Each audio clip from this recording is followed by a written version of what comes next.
Buenas tardes, soy Lucía Ibarra, vicepresidenta de Factoría Cultural.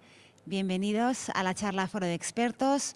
Como sabéis, estas charlas tienen lugar todos los jueves a las 7:30 y están abiertas al público, son gratuitas y bueno, os animamos a que vengáis todos los jueves. Hoy contamos con Paula Chaga, bienvenida, muchas gracias. Paula es licenciada en periodismo, lleva 20 años trabajando en el cultural, o sea, desde 1998, que es cuando nace el cultural. Paula se incorpora, así que esta revista y Paula tienen el mismo ADN.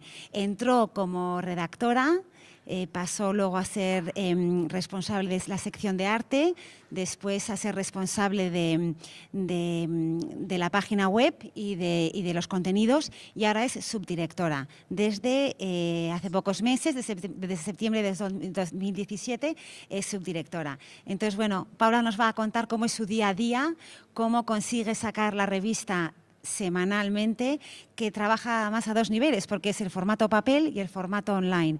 Y un poco pues su día a día, ¿no? Cómo sobrevive una revista como El Cultural y de qué manera trabajan junto con su equipo. Son 12 personas trabajando y bueno, ya os dejo con ella, que os lo contará todo mucho mejor. Gracias por venir y gracias, Paula, por estar con nosotros.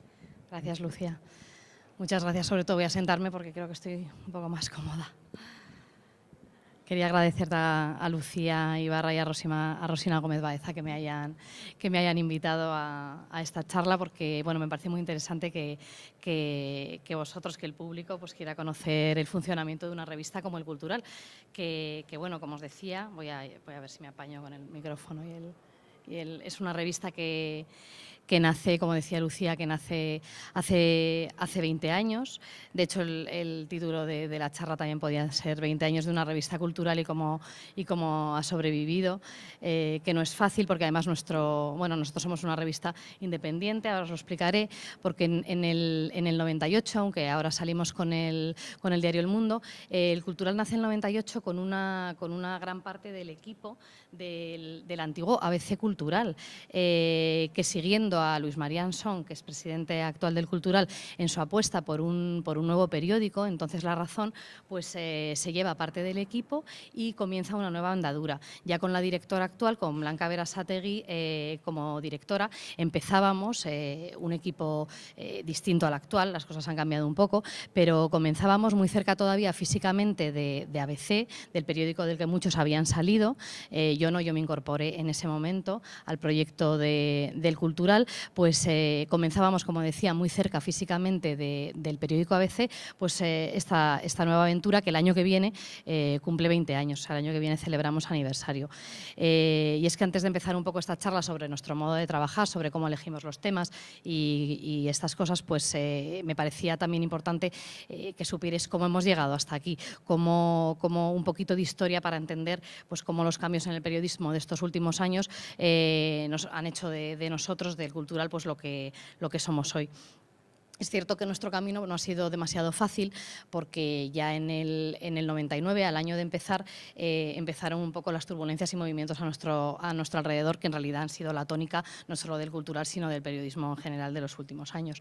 La Razón no tenía entonces, no era el periódico importante que es ahora, acababa de nacer, no tenía entonces el presupuesto para mantenernos y después de convertirse la revista, El Cultural, en una empresa independiente, y esto es importante también para entender un poco nuestra dinámica, se llegó a un acuerdo inédito en ese momento con el periódico El Mundo, ya que Unidad Editorial, la empresa editora del Mundo, se encargaría de nuestra distribución y de nuestra producción, y la empresa recién nacida,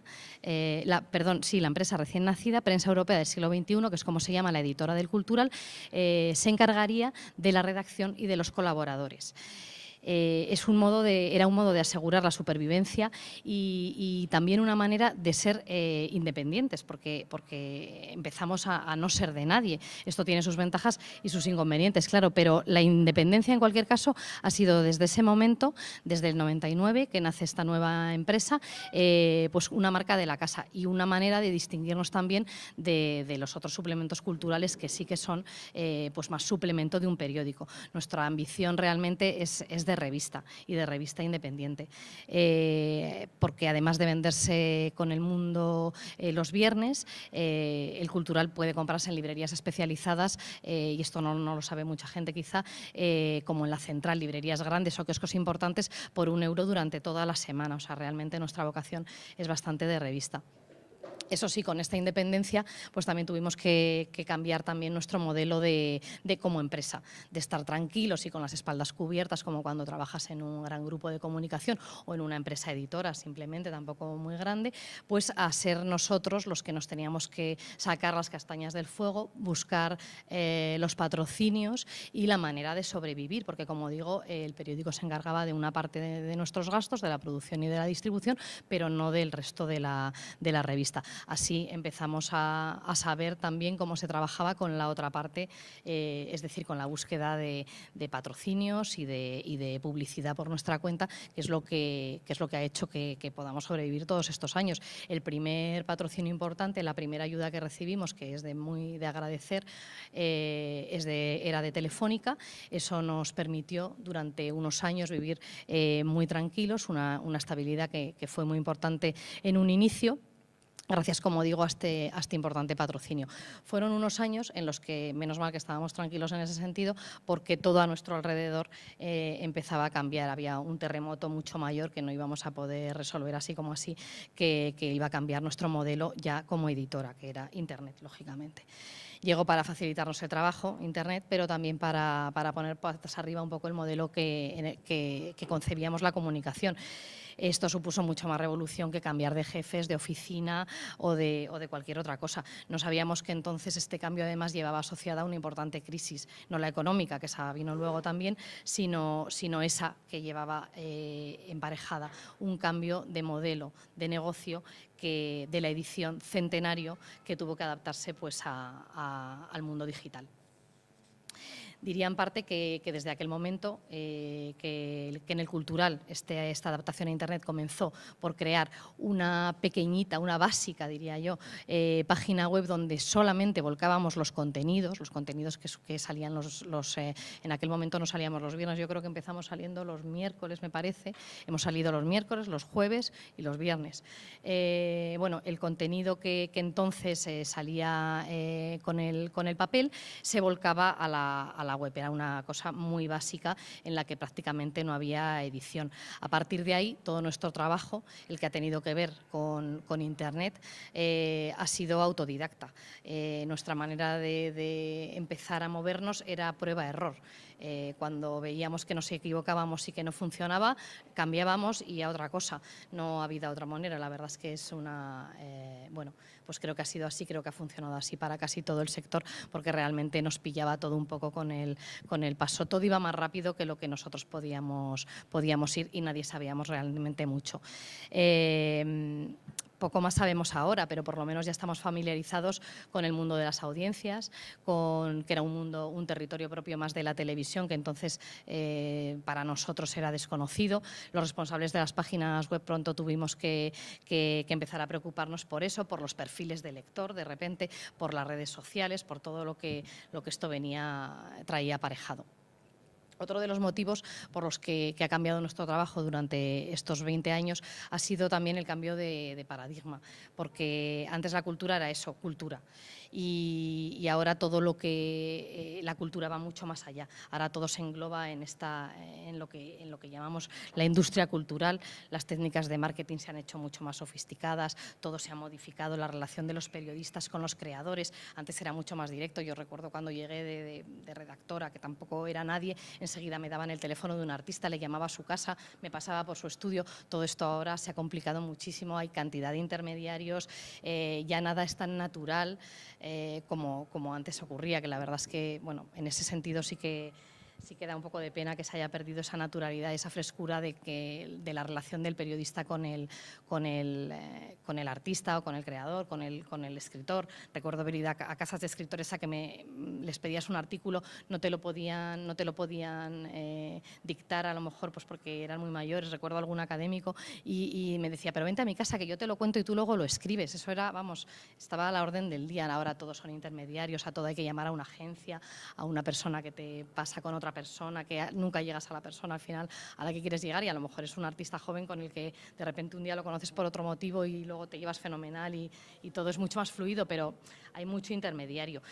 Claro, tiene que haberlo, porque ahora mismo hay en España unas 112.000 empresas culturales, y leo los datos del último anuario de industrias culturales publicado por el Ministerio, que dan empleo a unas 515.000 personas. Es decir, todo ha cambiado mucho y ya no podemos ir todos a casa de todos como pasaba antes. Ahora la cultura se consume.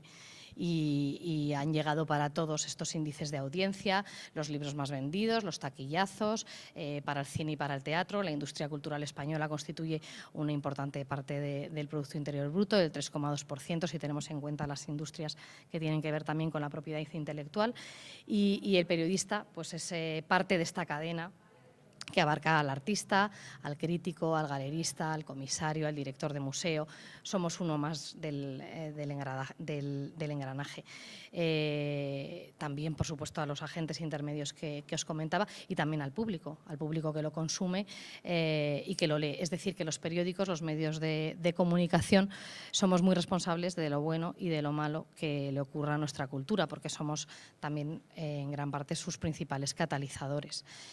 En fin, con todos estos nuevos mimbres, intentando adaptarnos cada día a lo que va llegando, pues el Cultural lleva 18 años en el kiosco junto al periódico El Mundo y 2 más en la calle.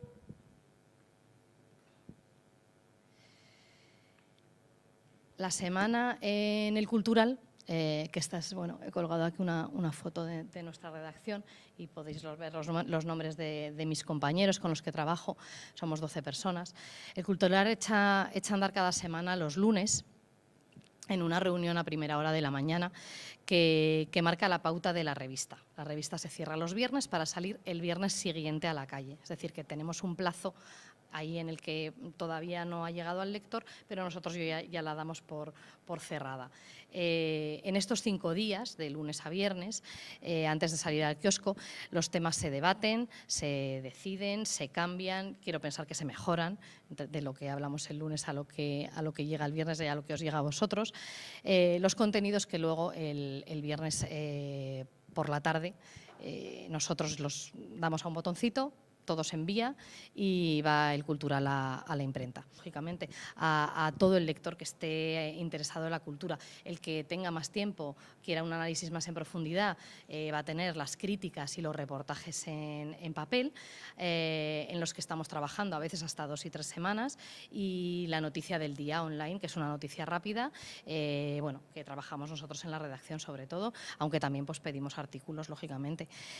Siguiendo ambas versiones, para nosotros las dos igual de importantes, pues el lector se entera de todo lo que pasa en el mundo cultural, sobre todo en España, que es donde están la mayoría de nuestros lectores, aunque con la página web también nos hemos abierto a un campo importante, que es el latinoamericano, que con el papel no podíamos llegar y que gracias a la web pues estamos llegando y vemos mucho feedback a través de las redes sociales pues con el lector latinoamericano, que lógicamente le interesa muchísimo lo que pueda pasar aquí, con artistas de allí que vienen aquí, con artistas de allí que van aquí y que con la lengua común pues todo se facilita, sobre todo a nivel, esto sí, con los temas de literatura y de libros. Esos temas se tratan prácticamente igual allí que aquí y nosotros eso lo notamos mucho, con lo cual la web en este sentido nos ha dado muchas alas. Como decía, somos 12 personas en la revista, es una redacción de media bastante joven. Yo soy de las mayores ya, en la que todos prácticamente, y esto también es una cosa que a mí me interesa mucho desde que he llegado a este nuevo puesto en septiembre, todos hacen papel y hacen web. Yo he sido responsable de la sección de arte del papel y también del contenido web, redactora jefa, con lo cual sé cómo trabajan un poco las dos partes y sé que al principio estaban muy separadas, la gente joven que entraba iba para la web y el que llevaba más tiempo pues estaba en el papel. La redacción se ha ido renovando, ha venido gente más joven que ya saben los dos lenguajes perfectamente, que controlan la base de datos y que controlan los vídeos y que son capaces de manejarse en uno u otro lenguaje, y lenguaje técnico me refiero. Y la verdad es que a mí me gusta que los redactores hagan todo. que el responsable de la sección de teatro, ahora justo antes de irme, hoy ha salido este premio, que pues mira, mételo porque el otro está con esto, el otro está con esto, vete metiéndolo tú. No hay esa división que había antes de yo hago el papel y yo edito lo mío y yo hago la web y yo me lo guiso, me lo como y no le pregunto a nadie. También intento que los redactores lean lo que hacen los otros, los unos de los otros, para que estar todos un poco funcionar en círculo. Antes eso estaba mucho más separado. También es verdad que, claro, la web se fue también abriendo su caminito, también incluso dentro de la revista. Tampoco la web lo tuvo fácil, ni siquiera dentro de la revista. Entonces, bueno, poco a poco esto ya ha ido cambiando y todos estamos mucho más interrelacionados. Nuestra apuesta por la web en este sentido ha sido clara desde el principio.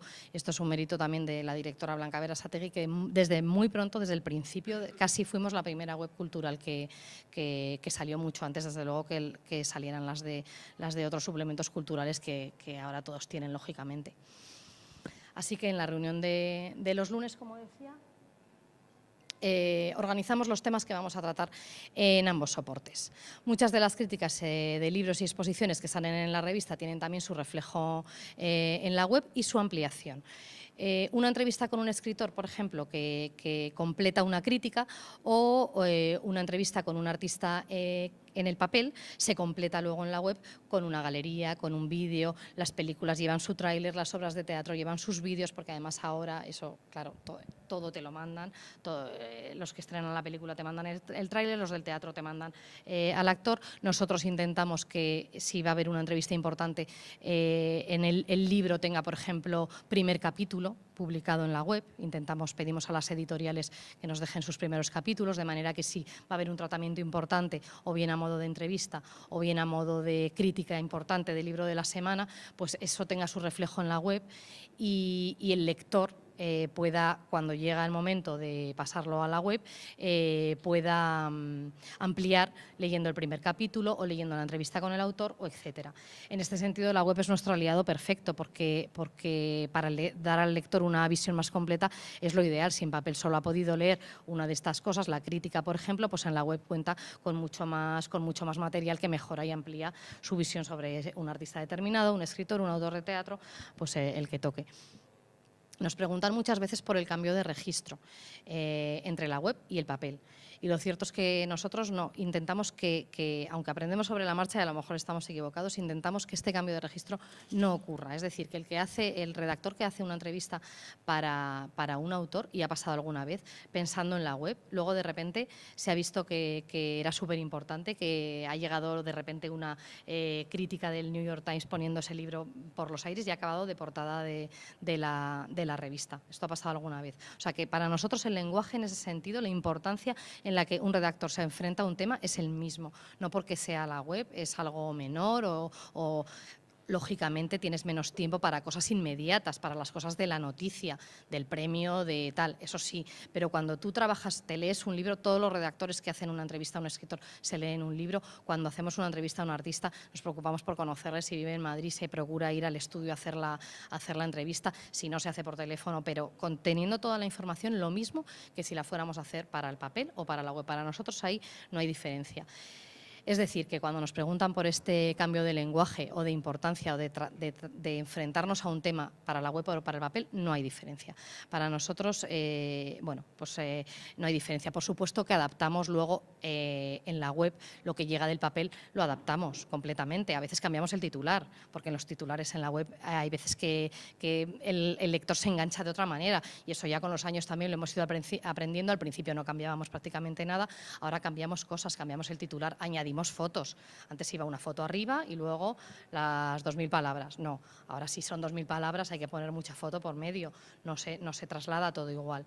Por ejemplo, ejemplo que he puesto aquí, es un debate que sacamos la semana pasada, un debate importante que tuvo mucha repercusión sobre la identidad cultural, y pudimos ampliar en la web con la entrevista al autor del libro del que sacamos la idea para el debate, que es este señor, François Julien, que ha publicado un libro que se titula ¿Existe la identidad cultural? Este libro llegó a la redacción tanto a la redactora jefa de la sección de libros, Nuria Zancot, como a mí, enseguida nos interesó. Comentamos hoy este libro, que qué buena pinta con todo lo que está pasando ahora, con las identidades, para unos frustradas, para otros ensalzadas.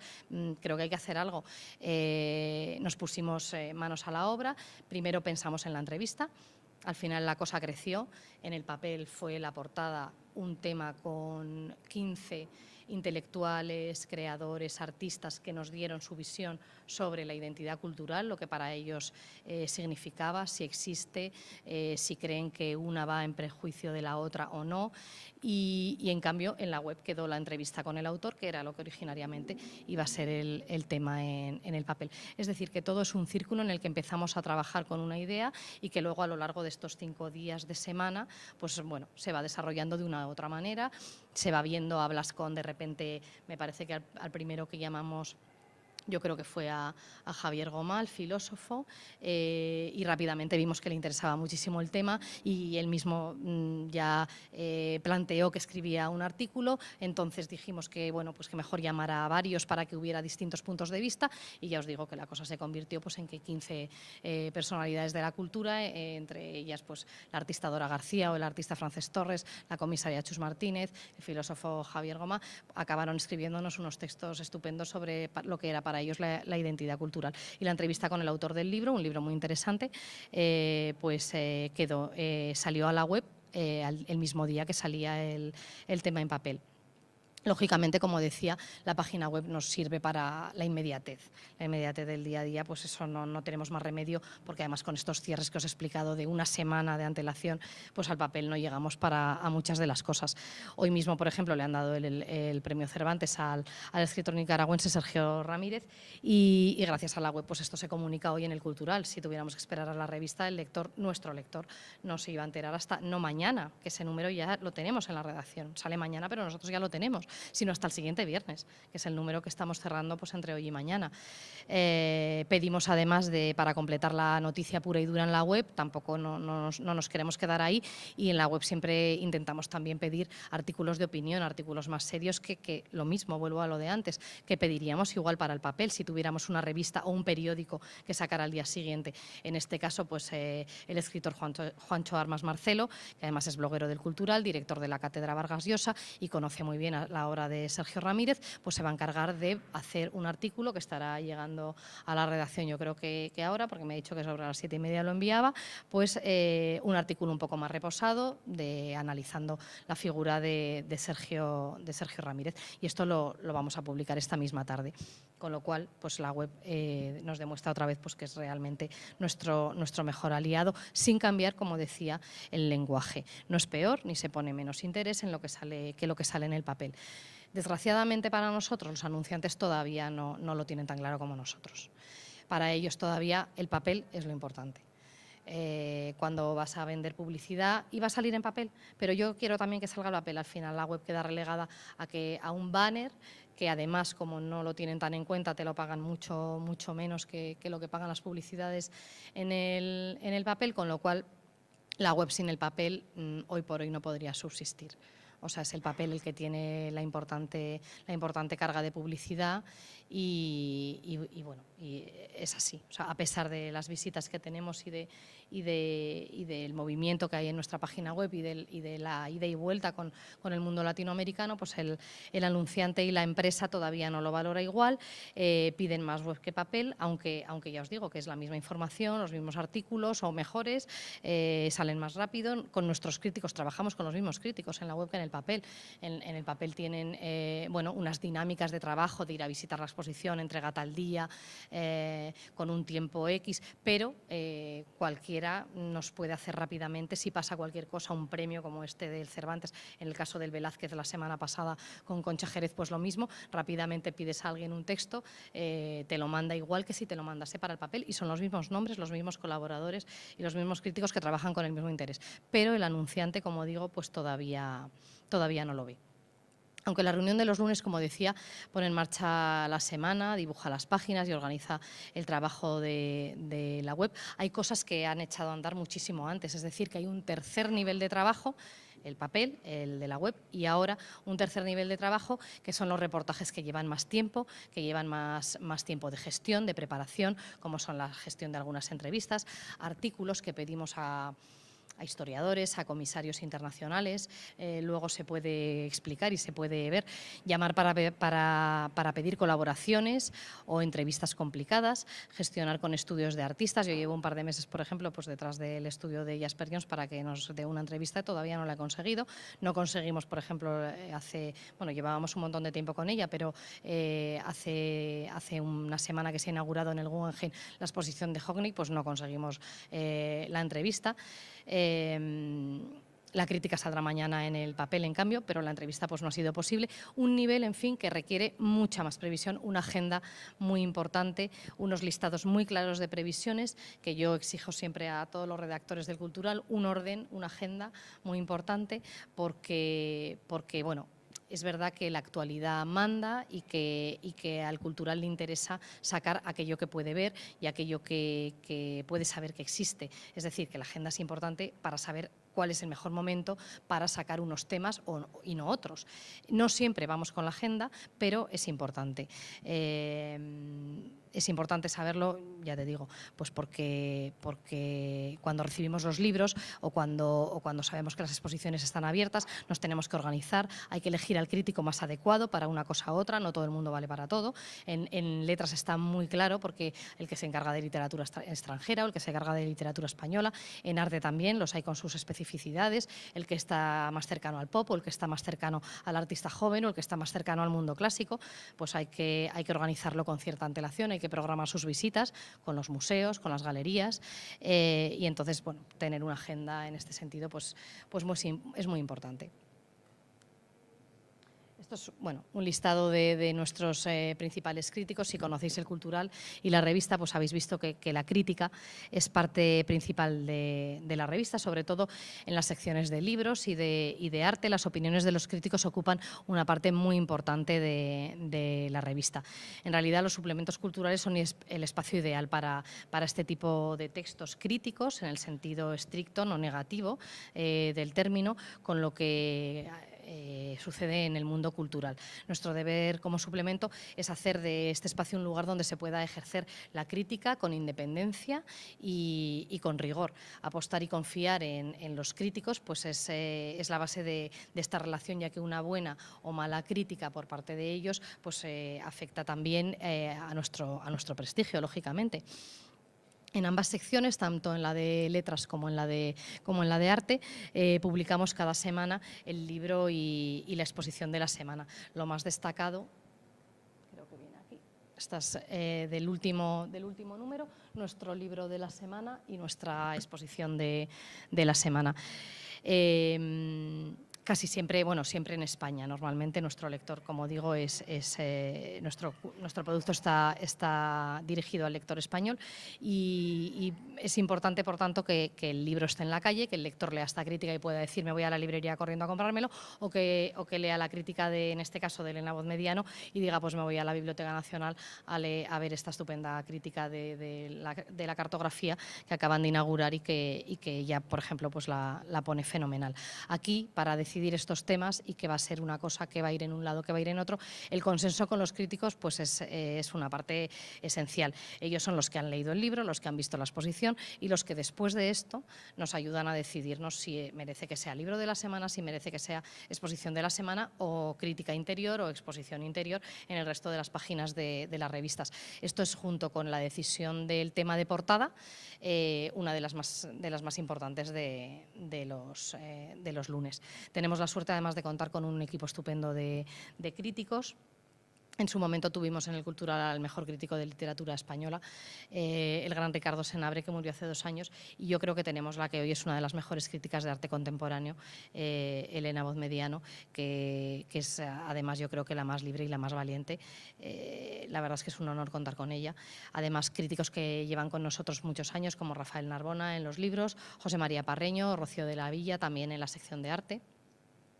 Hay también nuevos y jóvenes que dan un aire fresco a las páginas. La verdad es que tratan su mirada es completamente diferente, tratan las exposiciones o los libros de una manera que nada tiene que ver con los autores de otra generación. Críticos como Javier Ontoria o Ángel Calvo-Ulloa, dedicados al arte contemporáneo, o Nadal Suau, Laura Fernández o Fran Matute, en la sección de libros.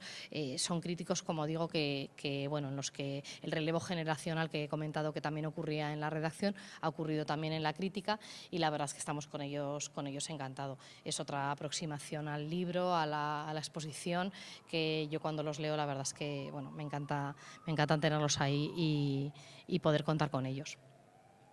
Otro espacio importante en la revista, esto sí, en la página web exclusivamente, son los blogs. Los blogs son otro espacio de crítica, en realidad, porque en ellos la opinión es la base, que han venido a unirse a la crítica tradicional, a la crítica del papel en los últimos años, y que en el cultural cuidamos también muchísimo. Estos, la mayoría, están de hace no demasiado tiempo, porque es una cosa que hemos incorporado, pues yo diría que en los últimos a lo mejor 5 o 6 años. Tenemos un plantel estupendo de blogueros de los que estamos muy orgullosos. Elena Vozmediano, en este caso, la crítica de arte, fue una de las primeras en plantearnos la necesidad de tener otro espacio de opinión donde dedicarse a la investigación de temas candentes de nuestra política cultural, más que de la crítica de exposiciones pura y dura. Y desde su blog, que se llama Y tú que lo veas, vapulea el poder establecido de qué manera lo hace, la verdad, poniendo negro sobre blanco algunas de las injusticias o juegos no limpios que ve detrás de algunas exposiciones, de algunas bienales, de algunos artistas. Es un blog que se ha hecho imprescindible en el mundo artístico, la verdad. Tiene, como todos los blogs, los blogueros tienen muchos enemigos, también muchos fieles seguidores, muchos odiadores, pero a los blogueros también eso les da vidilla, y yo creo que les gusta. El de Rafael Narbona también, por ejemplo, es un blog muy recomendable, porque él se encarga de clásicos de la literatura, y la verdad es que es un referente en su campo, y es increíble desde su blog el juego que le da a figuras que de otra manera a lo mejor no entrabas, que te pueden parecer incluso aburridas, como Valle Inclán o Juan Ramón Jiménez, que te parece que te lo han dicho todo, pues él te lo dice de una manera en la que no te lo habían dicho hasta ese momento, y la verdad es que trata a Ortega, a Chesterton, a Green, cambian radicalmente en manos de este crítico. Tiene unos seguidores muy fieles y que alaban siempre sus tratados de literatura, porque son unos blogs además bastante largos que hay que dedicarles un tiempo, y la verdad es que tiene mucho éxito. Hay 2 incorporaciones recientes también que me gustaría señalar. La de Elvira Sastre, que creo que es la bloguera ahora mismo más joven, la más joven de nuestros colaboradores. Es una poeta que ha sustituido a Martín López Vega, que desde hace pocos meses se ha ido a dirigir la programación del Instituto Cervantes, con lo cual tuvo que dejar el blog de poesía que mantenía en el cultural, y ahora tenemos a Elvira Sastre, que la verdad es que también hace unos blogs estupendos. Ella se centra en poetas jóvenes, que ella lee, que ella recomienda, es muy activa en redes y sobre todo en Twitter, así que su post necesariamente es uno de los más vistos y tiene éxito de inmediato. También Enrique Albero se ha incorporado hace poco, él se encarga de las series, desde que Carlos Reviriego es director adjunto de la Filmoteca Española. Él era el que se encargaba de las series, así que nuestros blogueros están muy bien situados, se van posicionando luego también fuera del cultural en otros ámbitos, lo cual también es un orgullo para nosotros. El caso es que los posts de Enrique Albero han encontrado también un hueco, a pesar de que era complicado hacerse un hueco entre los 1.500 blogs de series que hay ahora mismo, pues él rápidamente lo ha encontrado. Yo creo que ha encontrado muy bien el tono perfecto de hablar de series, y yo soy muy fan suya, la verdad es que le sigo mucho. Del teatro se encarga Liz Perales, por ejemplo, en un blog incisivo y crítico que en el mejor sentido del término, que estoy segura de que desde los teatros de Madrid esperan, no sé si con miedo o con entusiasmo, a que llegue el viernes el blog de Liz Perales, y eso también dice mucho de ella. Tenemos blog del escritor Manuel Hidalgo, del musicólogo Antonio Guiver, o de Juancho Armas Marcelo, el escritor, que cada semana nos traen artículos con los que crece también la web del Cultural. Nos hemos visto obligados, lógicamente, como comentaba antes, los periodistas de mi generación, que tengo 44 años y no hemos empezado con Internet ni con las redes a trabajar en el periodismo, pero nos hemos visto obligados a los perfiles en las redes sociales, igual que le ha ocurrido pues, también a la revista.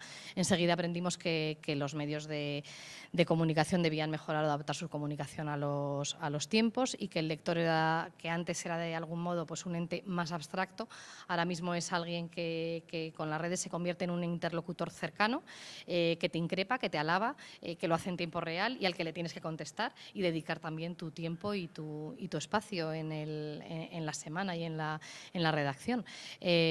Con lo cual también el empleo de las redes sociales ha sido pues, toda una aventura en estos últimos años. Desde el boom inicial, y a pesar de que no teníamos community manager, nunca lo hemos tenido, nos encargamos en la redacción de gestionar las redes. Creemos que es mucho más cercano y mucho más fácil acercar lo que cada uno ha hecho, o sea, la entrevista que cada uno ha hecho es más fácil de vender, entre comillas, si la has hecho tú que si se la encargas a alguien de fuera. Y bueno, a todo esto también hemos ido aprendiendo pues poco a poco. Equivocándonos mucho y corrigiendo mucho también, pues hemos aprendido el nuevo lenguaje digital y adaptarnos a él y adaptar el mundo de la cultura también al cultural. Los medios, los editores, los autores, los galeristas, los museos, pues hemos ido adaptando en este sentido nuestro modo de trabajar y nadie puede pasar ahora, obviamente, sin las redes.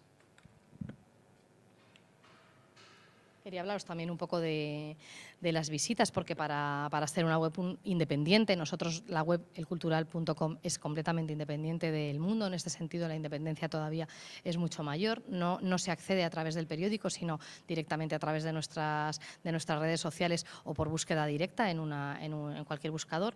Pues tenemos 700.000 visitas mensuales y unos 450.000 usuarios únicos.